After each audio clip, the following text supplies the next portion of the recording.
Welcome to Sewbusted's Material Witness. I'm so excited. It's our second episode, and I'm especially excited today because we are in a small town in the Rocky Mountains called Granby, Colorado. It's a place where if you didn't know there was a fabric store here, you'd have no idea that something so wonderful existed. The owner, Tina, who's with us today, she grew up here in Granby, and she has a very interesting story to tell, and she just bought the store 15 months ago. 15 months ago. So it's a whole new thing for her, and I haven't been here for over a year, and it's just, when I walked in today, I was amazed to see what she's done with the store. So it's really just a gem in the town. So Tina, tell us a little bit about the history of the store. And I'm happy to do that. This building is one of the original in Granby from the late 1930s. The floor in here is the original wood floor, which is very quaint. You walk very in, quaint. and it has this wonderful, fresh and vibrant feel, but then there's just this little bit of an antique feel as well, and you look down and the floors, you can just tell that lots and lots of cowboy boots have walked over this floor. That's right. In its original version, it was a saloon and pool hall. It had a little wood stove back there, and in the back of the shop is a tiny little storeroom. For me, it's a storeroom, but it was used as a shower room back in the 40s when the Granby Dam was being built. Men who worked in the man camps came here on Saturday nights and got drunk and shot pool and took a shower. So that was a service to the community at the time. And who would believe that a place where, I mean, this is something like out of a John Wayne movie, where cowboys were fighting and duking it out, and yet it's a fabric store. I think that's just a great a great history. So, when did you? So, Tina is originally from Granby. Mm-hmm. She grew up here and has lived here pretty much her whole life. You learned to sew as I was really quite young. I was in about 6th or 7th grade, and I was taking a home ec class, and I'd bought my pattern and all of my fabric, and I was so excited. And my home ec teacher died right then. And so we got not a good way to start. No. So we had substitutes, and it really didn't progress from there. But I progressed from there because I took my pattern home, and I was very fortunate, have always been, that I can read patterns. And so I took it home, and I cut it out, and I made myself a little dress, and I wore it to school. And I was hooked from then on. I wanted to make everything. And at night, I would hand wheel my sewing machine so that my parents wouldn't hear it running, because I was supposed to be sleeping, but I was sewing. That's a die-hard sewist, let me tell you, right there. Someone stitch by stitch by stitch. Yeah, it was slow. It was slow. Now, the original owner of the fabric, mm-hmm. Nook, her name was Lorene, and lovely, lovely lady. She taught here at the high school. Was she taught in many different capacities? She did. Her first year teaching was as a kindergarten teacher, and that happened to be when I first started school, because I was in her kindergarten class. So I was 4 years old when I first met Lorene, the previous owner, and we've been friends ever since. You don't have to tell how many years. That's good. But I think it's very sweet, because kind of a nice homage to Lorene. Tina has the chair that she sat in her kindergarten class here in the store, which I think is just a lovely way to honor Lorene and the history. So And then, but she ultimately went on to teach home ec in the She high did. school. She did. And she taught a lot of people home ec. People come in the store every week and say, Miss Linky was my home ec teacher. Very nice. Yeah, it is very nice. So, especially when you're thinking about a small community, this person has helped to actually mold the community by teaching such a wonderful craft. So then when you were in high school, you started working? I did. I started doing alterations for my classmates and some of their parents, doing hems, taking things in, taking things out, shortening skirts, sometimes to their parents' chagrin, because I really did it. But that was the and style. Remember, this was a time in the 70s yes, when early the shorter 70s, the better. In the early 70s, our skirts kind of hit where our fingers started on our hands. Short. They were very short. Very, very short. Yeah. Yes. So I did that and made a little extra money. And then when I got out of high school, I continued to do that. And I did a lot of alterations and sewing for Lorene. And probably 4 years after I got out of high school, I decided to learn more advanced tailoring. And I had gotten requests to work on wedding dresses and things like that. So I went to a thrift store and I bought suits and I bought fancy stuff that I had never sewn before and took it apart and put it back together. And in that way learned construction and alterations and how to make a garment fit when it needed to fit. I think, many of us who, many of me included, and those of you who are watching, alterations are not something that we like to do. No, so, if you gain weight or lose weight, you think, well, I could alter it. And then I know how I was like, oh, no, I'd rather make something new. But this is a So would I. But you actually enjoy doing alterations for people. Let's not go that far. Oh, okay. Never mind. I do it because there's a need. There is a need. And I have clients that I've done work for years and years. But I do refer people to other people who can do it as well. But one of the things that she does, which is really a godsend for the area, because not too far from here, there is a major ski area called Winter Park Mary Jane, and then a smaller one that's closer to Granby called Granby Ranch. And so, of course, zippers are very important to skiers on their jackets and pants and pockets and you do I do zipper repair, a lot of zipper repair. Because the majority of the time it's the pull on your zipper that's the problem, not the teeth. People will come in and say, my teeth are worn. Well, they're not. Your pull's worn. And if I have the correct pull, I can fix your coat in about 5 minutes. So I do a lot of that. So tell us, why did you decide to buy and run a fabric store? I worked for Lorene part-time for 20 years, and during that time, I learned the business. I, of course, did all the alteration sewing that I could, and I got a feel for the fabric. I learned so much from her, and went on to feel very competent in what I was doing, and I thought, I can do this. And I had been a ranch wife and not had a career of my own. And let me just interrupt real quick here too. We are sitting at her counter that when you walk in the door, it's kind of the first thing that you see. And I made a comment about the steel. It's got some corrugated steel around. And I said, I just love, because it's kind of industrial, it's the kind of hip thing these days. And so tell us where it came from. And I said, that came from my hog shed.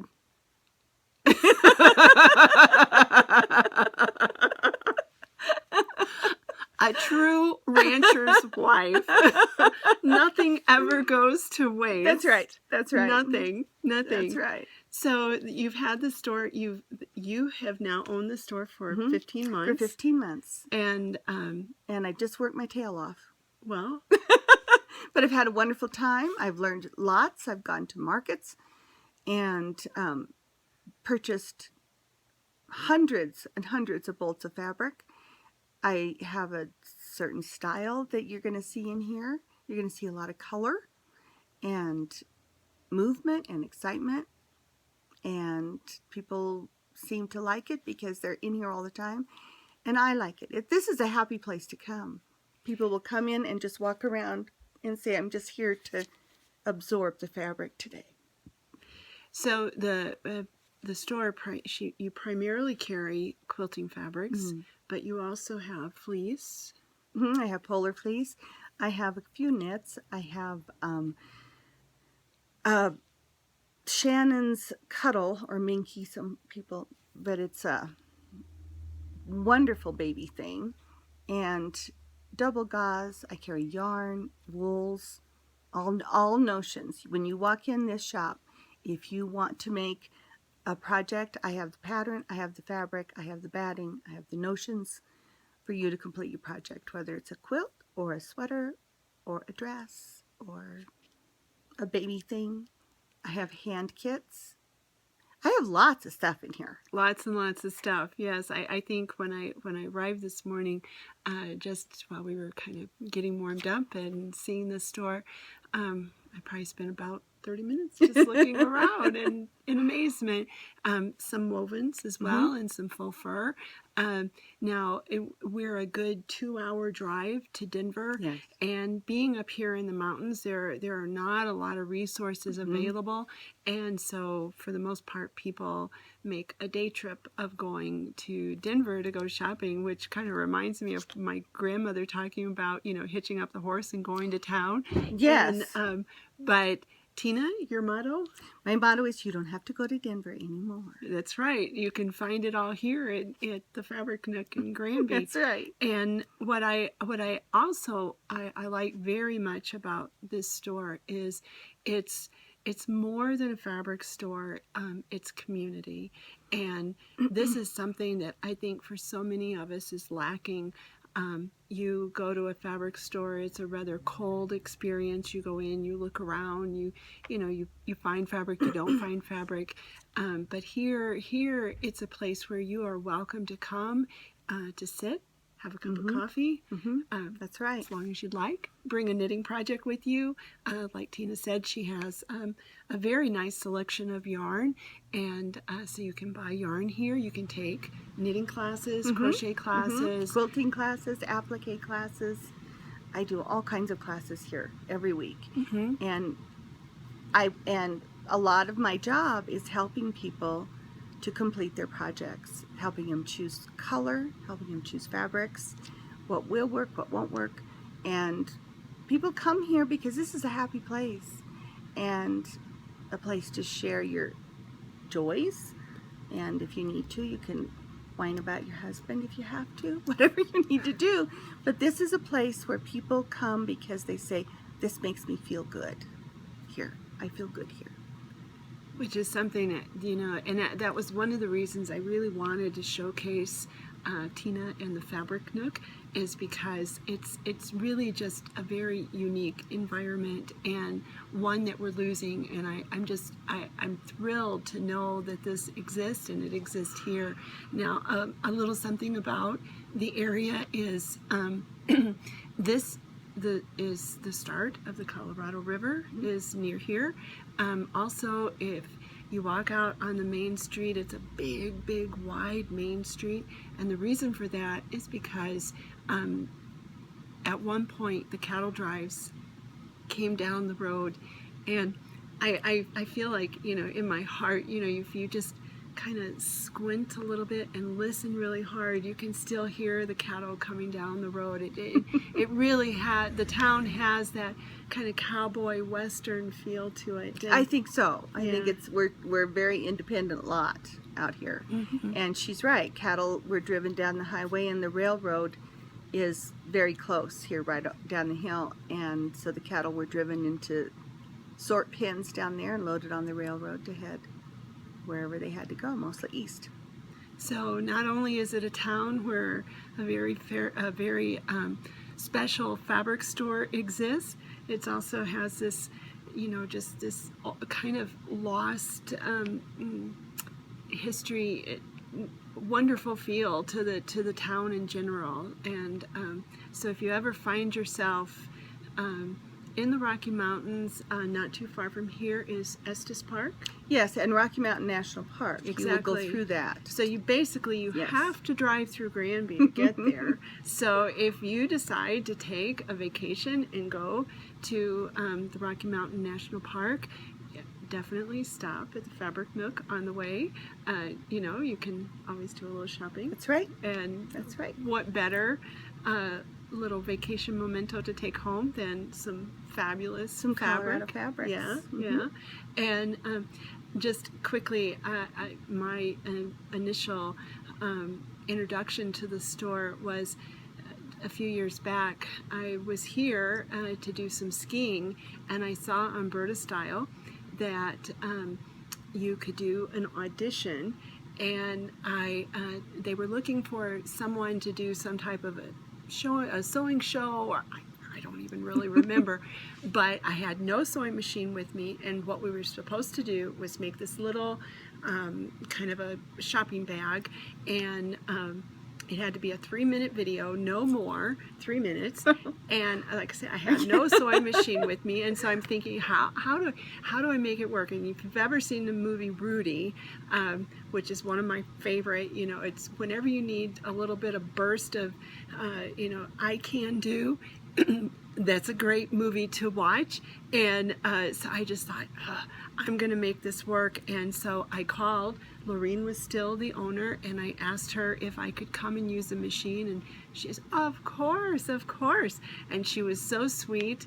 A friend of mine came with me to do the video, and when we left it's about 15-20 miles away. When we left, it was a blizzard, and we're on the road, and my friend says to me, do you think we should be doing this right now? And I said, well, we're in it now. And so we made our way here. We made the video. A star was not born, but I was proud of myself for having done it anyway. And so Lorene will always have a very special place in my heart, in the Fabric Nook especially. And now Tina, and I think I was one of the first people that you actually told that I'm going to buy this store. And this is before Lorene had actually decided she was going to sell it. Agreed to sell. Yes, and so when she told me she was going to buy a store, I was so very, very happy for her. And I'm just so happy to be able to introduce you to her and the Fabric Nook and this wonderful place, this cozy little place in the middle of the mountains.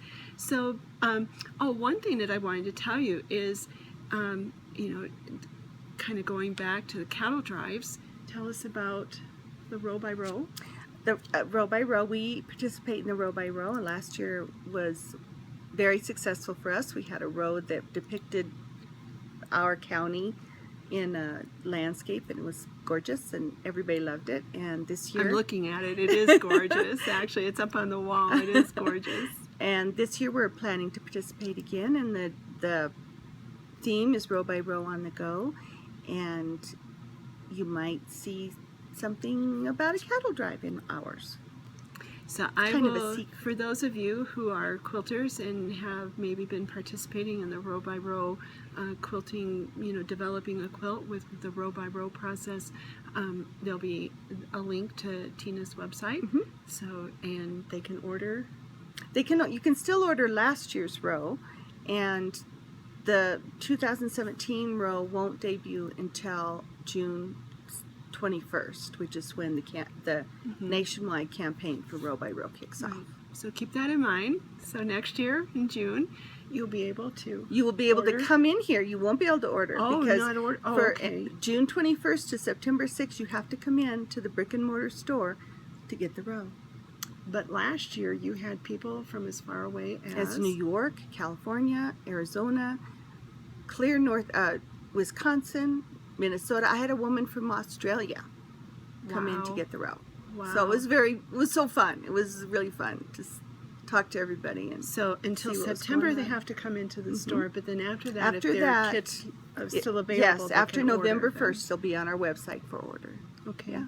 All right. So I will try to remember, and come September, if there are kits still available, I'll try to do a link so anyone who would like to order those can do so.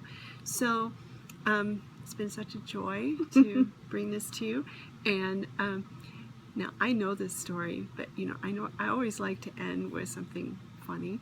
So Tina has, and this had actually I came in to visit her, and this had happened just about a year ago. Yeah. And it happened just like a day or so before I came in, and she was still kind of reeling over having a little stunned. Yeah, yes. So tell us the story. Well, again, remember, she does a lot of alterations. Yes. So I was at the counter and waiting on people, and a man came in and he said, "Can you sew on a button?" And I said, "Yes." And he said, "Can you sew it on while I'm wearing it?" And I said, "Yes." And he undid his belt and showed me his button and unzipped his pants a little bit so that I could see really how they opened and the button. So I was a little, my eyebrows shot up a little bit because I could kind of see the guys running commando here. And oh my God, I forgot that part of the story. I said, "Okay, well, I don't need that much space." So it's a little like my Blizzard story. We're in it now. We're in it now, that's right. So we went back to my work table and I found a button the right size and sewed it on. But it was a unique experience. I hadn't done that before, and so you see all kinds. You never know. You never know. You never know. I helped a man in distress so his pants wouldn't fall down.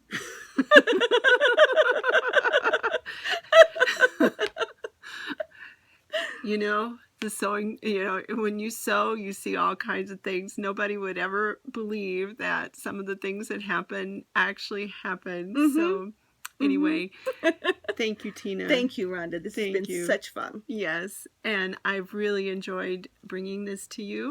And I will take a picture of her row by row kit that's still available, and that'll be below the video on this post.